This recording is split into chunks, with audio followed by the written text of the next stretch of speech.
मित्रांनो, तुमचं पुन्हा एकदा सुमिरित मराठी ह्या यूट्यूब चॅनेलवर स्वागत आहे. आजची कथा सुरू करण्यापूर्वी जर कोणी ह्या चॅनेलवर पहिल्यांदाच आले असाल आणि अजूनही सबस्क्राईब केले नसेल तर नक्की सबस्क्राईब करा. धन्यवाद. वनीचा आखाडा ओलांडून भाऊ खळ्यात आले. ओट्यावरती कुणी नव्हतं. तिथेच उभं राहून त्यांनी हाक मारली, "व्हनी, गे व्हनी." "कोणची?" तांदूळ वैरीत असलेल्या वहिनीनं विचारलं. "मी तो भाऊ. इलय हा इलय. जागो जागो चंप्या, त्यांका कांबळादी बसाक." "मी नाही, तूच जा," चंपा फनकाऱ्याने म्हणाली. वनी बाहेर आली. भाऊ अजून खळ्यातच उभे होते. त्यांच्या मांगरापेक्षाही लहान असलेलं हे घर त्यांनी पूर्वी पाहिलेलं नव्हतं असं नव्हे, पण आज नव्याने पाहत होते, नव्याने न्याहाळत होते. वहिनीने दांडीवरचं कांबळं काढलं आणि ओट्यावरती अंथरीत म्हटलं, "यावा यावा, बैसा." ती आत गेली. वळईच्या उंबऱ्याच्या आत जाऊन उभी राहिली. भाऊंनी चप्पल काढली, काठी भिंतीला टेकून ठेवली आणि कांबळ्यावरती येऊन बसले. "आज इकडे कशी वाट काढलास?" "काढूची लागली." तिसरीकडेच पाहत भाऊ म्हणाले, "काय काम होता की काय?" भाऊंनी या प्रश्नाला लगेच उत्तर दिलं नाही. विचार करू लागले, पण काही क्षणच. मग त्यांनी व्यवस्थित बसल्यासारखं केलं आणि म्हणाले, "ताका केवन बुडकुल दडवू की त्या चेडवाचं लगीन करतहस?" मोहन चांगला असता आणि भाऊंनी चंपाला मागणी घातली असती तर ती वनीला अभिमानाची गोष्ट ठरली असती, पण तसं नव्हतं. "नाही तुमका कोण सांगा?" "सांगा कोणी नाही, मीच विचारतय तुका." वनी काहीही बोलली नाही. भाऊही विचारात पडले. चंपा वळईच्या खिडकीत येऊन पाहत होती, ऐकत होती. थोड्या वेळाने भाऊंनी विचारलं, "चंप्याक आमच्या घरात देतस?" "काय तर बोललंच नाही." "2 वर्षा तरी लग्नाचा नाही जमूचा भाऊंनो. तू काय खर्च करू नको. एक नारळ नि वकाल माळेक उभी कर." तरीही वनी गप्पच होती. "तुझे लेकी काय कमी पडूचो नाय." "कमी कित्या पडात भाऊंनो? तुमचा घर भरान दार वता हा ता काय कोणाक ठावक नाय. मग हे विचार कसलो करता हास तू?" "भाऊंनो मी कसा बोलाव? लहान तोंडान मोठो घास घेवन नये." तिला काय बोलायचं आहे हे भाऊंनी ओळखलं. "लगीन झाला मगे सुधरात तो." "सुधरात? सुधरो बापडो. पण ठावक असताना एकाची परीक्षा किता घेऊ भाऊंनो." भाऊ गप्प झाले. मग थोड्या वेळाने उठता उठता म्हणाले, "तुझा उत्तर ह्याच असतला ह्या माका ठावक होता. पण सांगाक लागलो, लगीन झाला काय दारू सोडीन." चंप्याबद्दल वनिक विचार म्हणाल म्हटला, "विचारून बघूया." "बरा, जातय मी." जड पावलं टाकीत भाऊ निघून गेले. चंपा बाहेर आली. दूर जाणाऱ्या भाऊंकडे तिरस्काराने पाहत म्हणाली, सून करू घेवकिले. गो मौनो धड असतो तर त्यांच्या घरापुढे आज रांग लागली असती, रांग. धड नाही म्हणा आमका विचारू किले, नाहीतर इले असते का?" भाऊ सावंत देव माणूस, कधी कोणाचा वाईट केल्याने नाही आणि त्याच्या नशिबात काय इला बघा. लांब लांब जाणाऱ्या भाऊ सावंतांच्या ठिपक्याकडे पाहत वनी म्हणाली. वनीने आपल्याला नकार दिलाय हे कळल्यापासून मोहन मात्र बिथरला. अधूनमधून दारू पिऊन वनीच्या घरी येऊ लागला. दोघींनाही शिव्या देऊ लागला. त्याच्या या तमाशाला दोघीही कंटाळल्या. एक दिवस दोघींनी मिळून त्याला मारलं देखील. तरी त्याने येणं काही सोडलं नाही. गावभर सगळ्यांना हे कळलं होतं. हे थांबलं नाही तर चंपाचं लग्न जमणं कठीण होईल असं वनीला वाटू लागलं. तिला तिची काळजी वाटू लागली. तिने खूप विचार केला, पण काय करावं, याला पायबंद कसा घालावा हे तिला कळेच ना. शेवटी तिने पोस्टकार्ड टाकून जयरामला बोलावून घेतलं. दुपारची वेळ होती. जेवणं आटोपली होतीत. चंपाला पुढ्यात बसवून वनी तिच्या उवा काढीत बसली होती. इतक्यात हाक आली, "मामी, गे मामी." दोघींनीही वळून पाहिलं. जयराम खळ्यात उभा होता. घाईघाईने दोघीही उठल्या. चंपा केस बांधत आत गेली. "ए बाबा ए." वनीने जयरामचं स्वागत केलं. जयराम आत आला. हातातली पिशवी वनी जवळ दिली. टोपी उपरनं काढून खुंटीवरती ठेवलं. चंपाने पाण्याचा तांब्या जयरामच्या हातात दिला. जयराम तिच्याकडे पाहून हसला. फडतरीवरती पाय धुवायला गेला. तोपर्यंत चंपाने कांबळं अंथरलं. धोतराच्या सोग्याने तोंड पुसत जयराम कांबळ्यावरती बसला. मामी बरी आसस नाय? माका काय धाड भरली हा? भेटांचा म्हणान पत्र पाठवलंस तवा म्हटला बराबिरा नाही की काय तुका? तुझी धाकटी बरी आसत? होय. तुझी आये? हा सुमारा कशी? बायको? तिचा शिरा पडला. 1 दिस बरी तर 4 दिस निजान. दमोच ना? होय. औषध बिवषध नाय करीस? सगळा करतय, पण दमो कधी बरो झालो हा? तेतूर अशक्त पान हाय, त्यांना तो लयच जोर करता हा. दम्याचा वायट शिरा पडला. जन्माचो जोडीदार. बरा, तू कित्या बोलावलंस? सगळा सांगतय तुका. आधी बस दमान इलस तो, तवसर जेवान होयत. जेवान चंप्या करीत तू सांग काय ता. माका इल्या पावलांनी परत जाऊच हा. आजच जातलस? रव आज राती, उद्या सकाळी जा. नाय मामी, कामा लय पडली हत. 1 दिवस पण सवड नाय गावत. तेतूर 5-6 जणांनी मिळान वाट्याक भुईमुग केलो हा काढूचो हा. त्या चौघांबरोबर वावराक वया नाय, माझ्याशिवाय दुसरा कोण हा तकडा? असा हुंतस? तर नाहीतर रवाक काय? काय लोकाचा घर हा? जयरामा बघ, तुका कित्या बोलवले म्हणशीत तर असा हा. चंप्या आता लग्नाक झाला. गेले रामनवमीन 18 पाटी पडली. गेल्या येळाक इलं तवा मी बोललय तुका. माझ्या लक्षात हा. होय तितक्या लवकर खय तरी बघ रे बाबा. इतकी काय घाय हा? घाय नाही तर काय हा? गरीबाचे पाठी देव लय लागता हा. काय झाला? भाऊ सावताक वळागतस ना तू? होय तर. त्याच्या झिलान हैराण केल्यानी बाबा. काय केल्यानी? मुंबईत होतो अगोदर. काय भानगड केल्यान ती नोकरीतसून काढून टाकल्यानी. आता इकडे इलो हा. वरीस सव्वा वरीस होयत. सांज सकाळ दारू खावन धिंगाणो घालता हा. आवशी बापाशी कोणाक मानित नाय. अगोदर आमका त्याचो तरास नाय होतो, पण हाली 2-3 महिने लय तरास देता हा. काय करता? चंप्या बरोबर लगीन करतलय म्हणता. ता दिसात तर त्याका साद घालता, शिटी मारता. कधी कधी हय येवन पण तरास देता. त्याचो बापूस पण लग्नाचं विचारून गेलो. मी नाय म्हटला. असल्या दारू खावाक मी माझा पोर देवचय नाय. त्या दिसापासून हय येवक लागलो. शेजारी पाजारी दम नाही देत त्याका? देतत तर, पण दारू खावतो. तितक्या पुरतो गप राहता आणि दुसरे दिवस परत येतो. लोक तरी काय आपलो कामधंदो सोडून रोज येतील तरी येतत बापडे. जयराम विचार करू लागला. खय तरी बघ रे बाबा. गरीब असलो तरी चलात. देण्या घेण्याचा असला तरी कबूल कर. जयरामने वहिनीकडं पाहिलं. किती काय हा तुझ्याकडे? हा काय धोंडे? जमिनीचो तुकडो असा तो इकीन सारा. जमीन इकलस तर खातलस काय? हातपाय चलतव तवसर पैरा करून खायन. माझा मंगळसूत्रने पाटलो असात, पण ता सोन्या माझ्या अंगावरसून उतरून ठेवलेला हा. त्याचा पोरा काय करूचोय नाय. माझ्याकडे ठेयन या प्रसंगाक. पण जमीन विकून? अरे पण असान तरी काय फायद्याचो तो? आपला सवताचो ज्वातनी झिलगो नाहीतर संसार करूक व्हयो. करून घेवयासाठी लोकाच्या हातापाया पडाक व्हया. तो बोलाय तवा त्याच्या कामाक जावक व्हया. इतक्याव करून आपला आटापल्याचे उपरात तो येतलो, तवसर हंगाम गेला. यलार गोटो पडलो नाय नि यराळ आऊ लागलो नाय तर पिकतला कसला कर्माचा आमच्या? जयरामला वहिनीचं म्हणणं पटलं. बघतय, गेलंय काय त्याच मागावर रवतय. बघ रे बाबा, चंप्याचा लगीन झाला मगे सुटलंय म्या. मराक मोकळा झालंय. मरतस कित्या इतके लवकर? नातवा बघनी मगे मर सुखा समाधानान. नशिबात असला तर बघीनच रे. पण चंप्याचा लगीन झाला काय लय दिस काढीन असा वाटत नाही म्या. कित्या? त्याच्यासाठी जिता असय.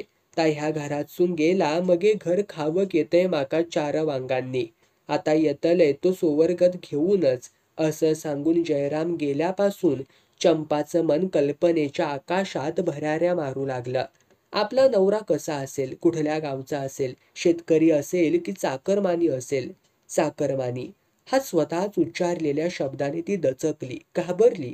चाकरमानी या शब्दापाठोपाठ तिला तिच्या डोळ्यांसमोर मोहन दिसला होता. तिने मनातल्या मनात रामेश्वराचं स्मरण केलं. म्हणाली, नको नको रामेश्वरा नको. गरीब असला तरी चालेल पण व्यसनी नको. मग रोज असंच होऊ लागलं. कल्पनेच्या भराऱ्या घेत घेत ती खूप उंच उंच, खूप दूर जायची, झुलायची, फुलायची आणि अचानक तिला मोहनची शीळ ऐकू आल्यासारखा भास व्हायचा. उतारावरून दगड गडगडत खाली यावा तशी ती स्वप्न रंजनातून जमिनीवरती यायची. घाबरीघुबरी व्हायची. मोहनचा धसकाच तिने घेतला होता. वाटायचं आपलं लग्न जमेलही, पण मोहन ते सुरळीत पार पडू देईल का? काही गडबड तर करणार नाही? आपण नकार दिल्याचा मारल्याचा सूड तर घेणार नाही? लग्न जमण्यापूर्वीच मोहन ते मोडील की काय, या धास्तीने तिचं मन पोखरून टाकलं. जयरामचा आत्तेभाऊ लहू, त्याने बरीच लग्न जमवली होती. त्याचा तो छंदच होता. प्रसंगी पदरमोड करून लग्न जमवायचा देखील. त्यात त्याला कसला आनंद मिळायचा कुणास ठाऊक, पण तो असं करायचा एवढं मात्र खरं. लहूने चंप्यालाही स्वर्गात आणली. जयराम घरदार बघून आला. नवरा मुलगा बघून आला. हे स्थळ जमवायला हरकत नसल्याचं त्याने लहूला सांगितलं. तयारी करण्यासाठी जयराम आदल्या दिवशी वनीच्या घरी आला. दुसऱ्या दिवशी लहू चंपाला पाहण्यासाठी पाहुण्यांना घेऊन आला. मुलगी पाहण्याचा कार्यक्रम पार पडला. पाहुण्यांना मुलगी पसंत पडली. चंपानेही वळईच्या खिडकीतून नवऱ्या मुलाला पाहिलं. तिला तो पसंत होता. जयराम आणि लहू आत आले.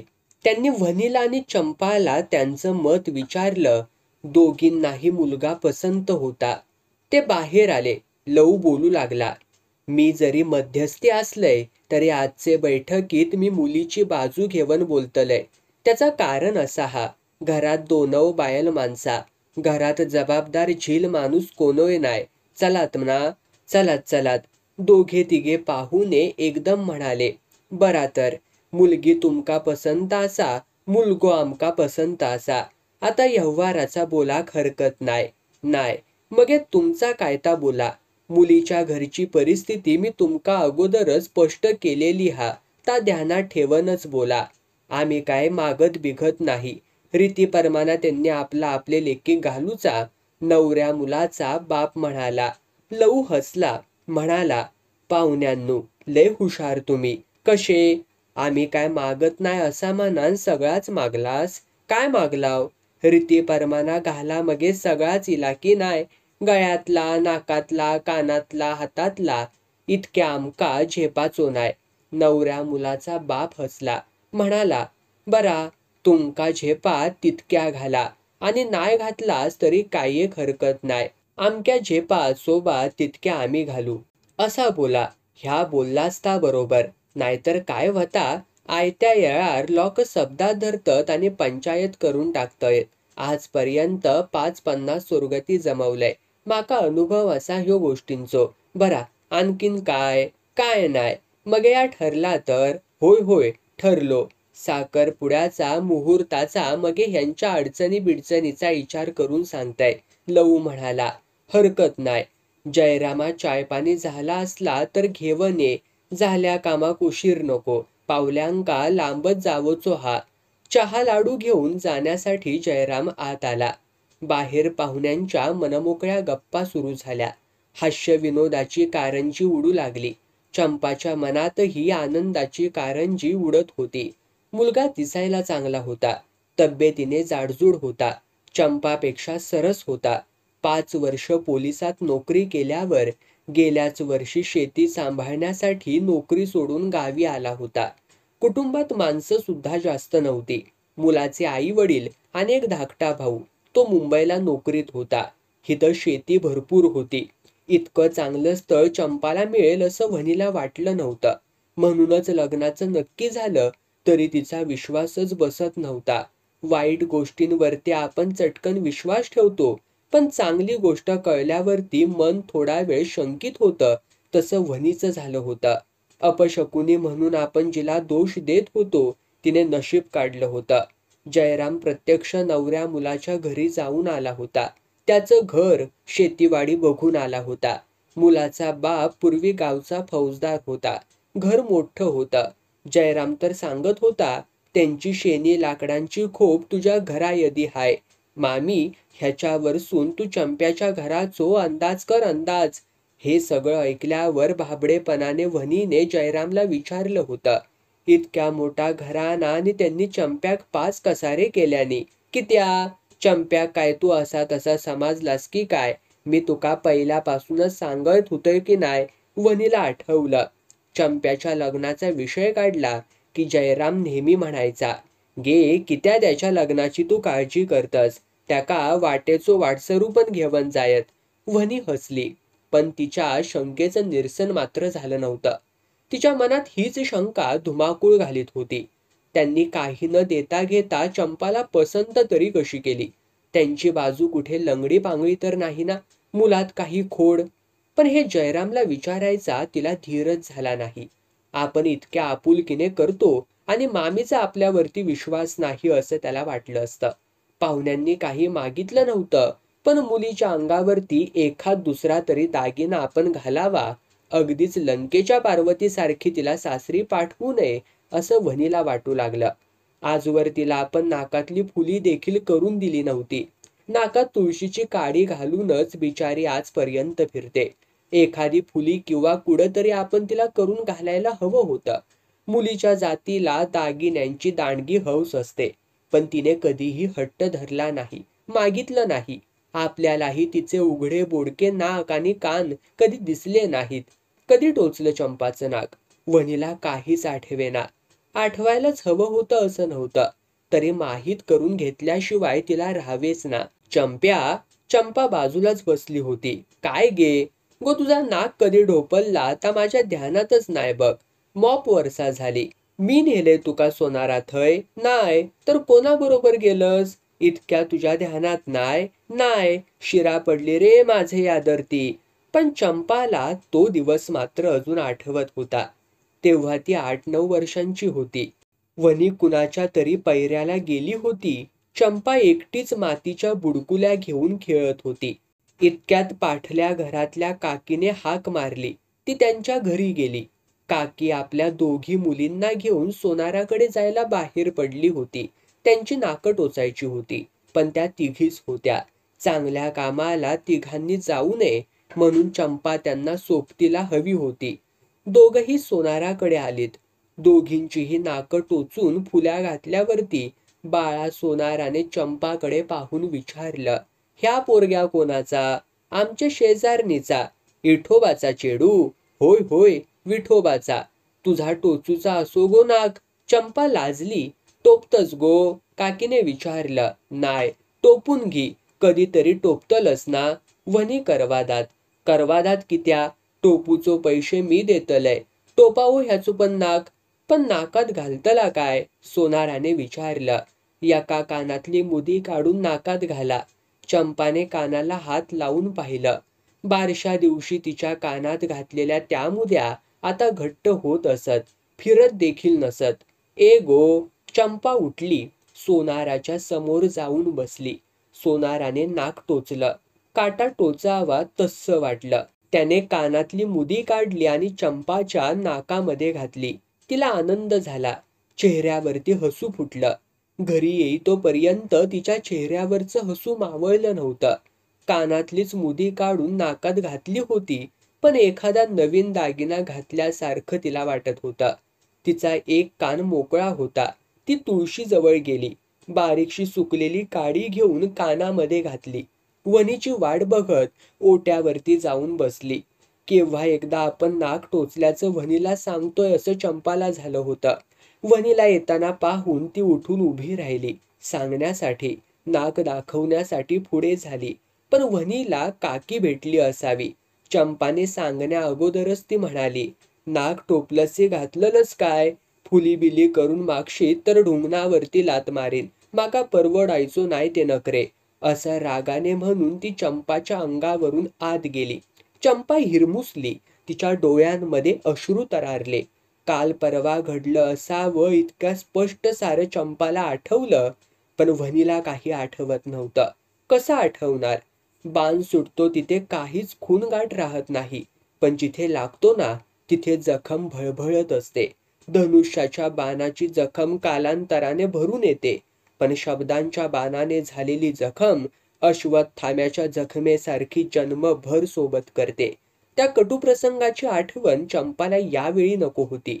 ती म्हणाली, गे काकी बरोबर गेलय तवा तिना टोपूक सांगल्याने ता काय? होय गो होय. तिघांची एकदम टोपललाच नाय. होय, पण कित्या?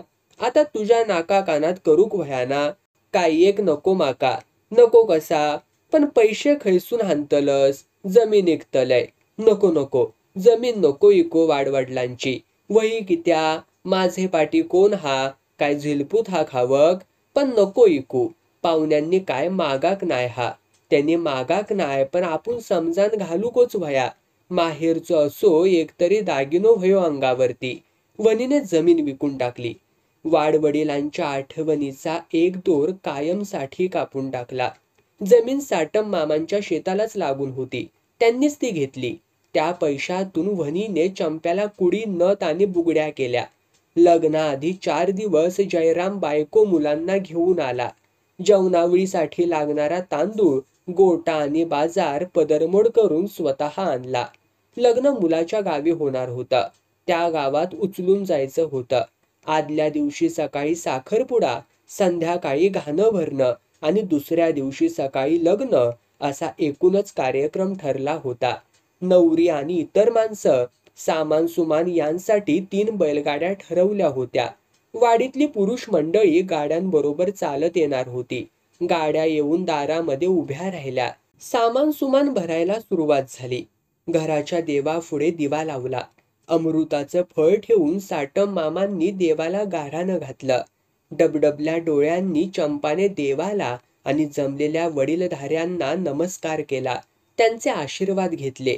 ज्यांना लग्नाला येणं जमणार नव्हतं, त्या बायका मुली चंप्याला निरोप द्यायला आल्या होत्या. चंपा सराश्रू नयनांनी त्यांचा निरोप घेत होती. घरातल्या वातावरणामध्ये गांभीर्य पसरलं होतं. जमलेल्या प्रत्येकीच्या डोळ्यांच्या कडा ओलावल्या होत्या. फक्त वनी तेवढी कोरड्या डोळ्यांनी वावरत होती. सर्वांचा निरोप घेतल्यानंतर चंपाने डोळे पुसले आणि जयरामला बाजूला बोलवलं. काय गो, माका भीती वाटता हा. मौनो यत्नी कायतरी. तुका काय वाटला? 4 दिस आधी मी कित्या इलय, त्याचो सगळो बंदोबस्त मी नीट व्यवस्थवार केलंय. काय केलंस तू? किरिस्तावाकडे पैसे देवन इलय. सांगलंय, ह्यो सुदीत इलो काय परत दारू दी. 2 दिवस ह्यो चलता फिरता नाही. तू काही एक काळजी करू नको. चल. सगळी मंडळी गाडीत जाऊन बसली होती. चंपा गाडीत बसताच चाबूक उठले. बैल चालू लागले. गाड्या दूर दूर जाऊ लागल्या. घरात दिवाबत्ती लावलेली होती. भरलेल्या घरातून माणसं शुभकार्याला बाहेर गेल्यावर ताबडतोब दरवाजा बंद करू नये म्हणून साटमीन मामी ओट्यावरती बसली होती. चंपाचं लग्न निर्विघ्न पार पडलं. वनीने देवाचे आभार मानले. जयरामला जवळ घेतला आणि अश्रू आवरीत म्हणाली, मामाचे पाठी मामीची वळख ठेवलंच मनान. निभावला रे माझ्या सोन्या. तू नसतस तर चंप्याचा काय झाला असता कोणाक ठावक. देव तुका माझो औक्ष देवन देत. गे, मी काय लोकासाठी केलंय ह्या? इतक्या म्हणतस ताच लय झाला रे बाबा. आता देवान माझी आणि एक मनशा पुरी करूची असा. कसली? माझे तिरडेक तुझो खांदो लागाचो. बेवारशासारख्या लोकांच्या खांद्यावरसून जावक लावू नये. वगीच काहीतरी काय बोलतलस तू? आता जगण्यासारख्या वाटत नाही रे बाबा. त्याच्या आमंत्रणाचीच वाट बघतोय. त्यांना आपला माका उभ्या उभ्याच घेवन जावचा. हतरणावरती लोळत राहुलय तर कोण असा रे माका बघूक? मी बघीन की तुका. बक्षीत बाबा, मी नाही म्हणत नाही, पण तुका नाही तरास देवचय. बरा, ता जावन देत. पाहुण्यांनी काय सांगितल्यानी 5 परतावान घेवन कधी येतले? ता इसरलाच मी तुका सांगाक. आयतवारी येतले. काही एक हरकत नाही. एका कामातून मोकळा होवन देत. चंपाच्या लग्नाचाच 3रा दिवस होता. गेले 2 दिवस घर सगळं पाहुण्यांनी गजबजलेलं होतं. काल संध्याकाळपर्यंत बरेच पाहुणे गेले. उरलेले आज सकाळीच निघून गेले. तरी एक म्हातारी चंपाची आते सासू राहिलीच होती. चंपाच्या सासऱ्यांची, दाजींची ती मोठी बहीण. सगळी तिला अक्का म्हणत. ती 70च्या आसपास होती. दर 2-3 वर्षांनी ती माहेरी येई. आली की 2-3 महिने तरी राही. अजून ती ताट चालायची. खणखणीत आवाजात बोलायची. तिचे मुलगे मुंबईला नोकरीला होते. चंपाचा नवरा अंकुश मुंबईला असताना त्यांच्याकडेच राहत होता. अक्का बडबडी आणि शिस्तीला कडक होती. चंपाचे सासू सासरेही तिला वचकून असत. कुणी रिकामं बसलेलं मुळी तिला आवडतच नसे. तिची बडबड ऐकायला नको म्हणून अंकुशही हळदीच्या अंगाने कामाला बाहेर पडला होता. शेतात जाळा भाज करायची होती. घरासमोरच पण अर्ध्या फरलांगावरती उन्हाळी परसू लावलेलं होतं. ते आता उलगलं होतं. त्याची वई काढायचं काम चाललं होतं. अंकुश, दाजी आणि त्यांचा गडी धोंडी मिळून वई काढायचं काम करीत होते. अक्का पेळेवरती बसून सगळं बघत होती. सासूने बांधून दिलेली न्याहारी घेऊन चंपा परसुवाकडे निघाली. सुनेने न्याहारी आणलेली पाहताच दाजींनी हातातलं काम तसंच ठेवलं आणि चला रे न्याहारी खावक असं म्हणून चंपा उभी होती त्या झाडाखाली आले. कळशीतल्या पाण्याने हात धुतले आणि कांबळ्यावरती येऊन बसले. पाठोपाठ अंकुश आणि धोंडीही आले. चंपाने तिघांनाही भाकरी वाढली आणि तिथंच बाजूला उभी राहिली. अंकुशने अंगात नवा गंजी फ्रॉक घातला होता. पंचाही नवाच होता. बिनबाह्यांच्या गंजी फ्रॉकमध्ये आधीच स्थूल असलेला अंकुश अधिकच स्थूल दिसत होता. चंपा भुकेल्या नजरेने त्याला पाहत होती. नजरेत भरून घेत होती, न्याहाळत होती. अधूनमधून तोही तिला पाहत होता. लग्नाला 3 दिवस झाले असले तरी त्यांची भेटगाठ अजून झालीच नव्हती. आज सगळे पाहुणे गेले. आज तरी ती होईल अशी आशा तिला वाटत होती. पण तेव्हा अंधार असणार होता. फार तर कंदिलाचा मिणमिणता उजेड. पण त्या उजेडात काय दिसणार होतं म्हणून ते आत्ताच त्याला पाहून आणि पिऊन घेत होती. अंकुशला हिरव्या साडीतली चंपा खूपच सुंदर वाटली. तिच्या अंगाची हळद अजून गेली नव्हती, त्यामुळे ती गोरीही दिसत होती. भाकरी खाऊन झाल्यावर दाजींनी बसल्या बसल्या चूळ भरून टाकली.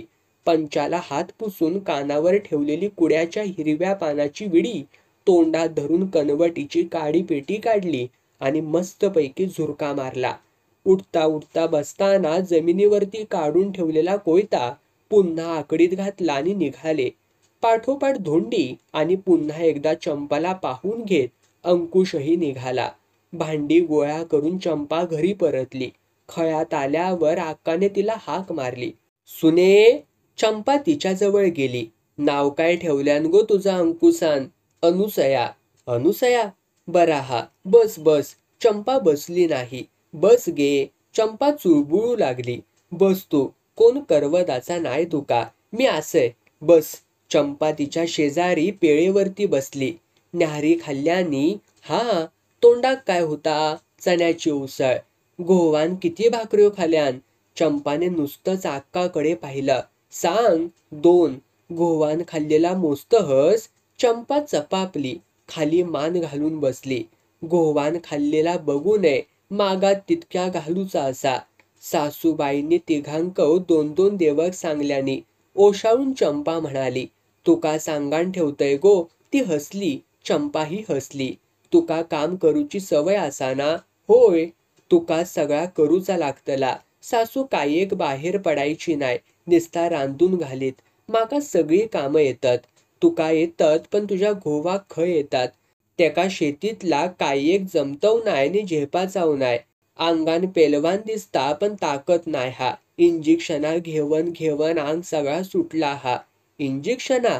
चमकून चंपाने विचारलं. तर पहिले साली 6-7 महिने शिक होतो. म्हणानच नोकरी सोडूची लागली. कसली नोकरी ती पोलिसातली? ते नोकरे काय रीत हा? येळार जेवचो ठिकाणो नाही, काय येळर निजाचो ठिकाणो नाही. कसला शिकपान? चंप्याच्या या प्रश्नाने अक्का थोडी विचारात पडली. आकाबायांनो. ओट्यावरती येऊन चंप्याच्या सासूने हाक मारली. काय गे? न्याहारी खावक यावा. चल बाय. नेहरी खावक चल. अक्का उठली आणि चालू लागली.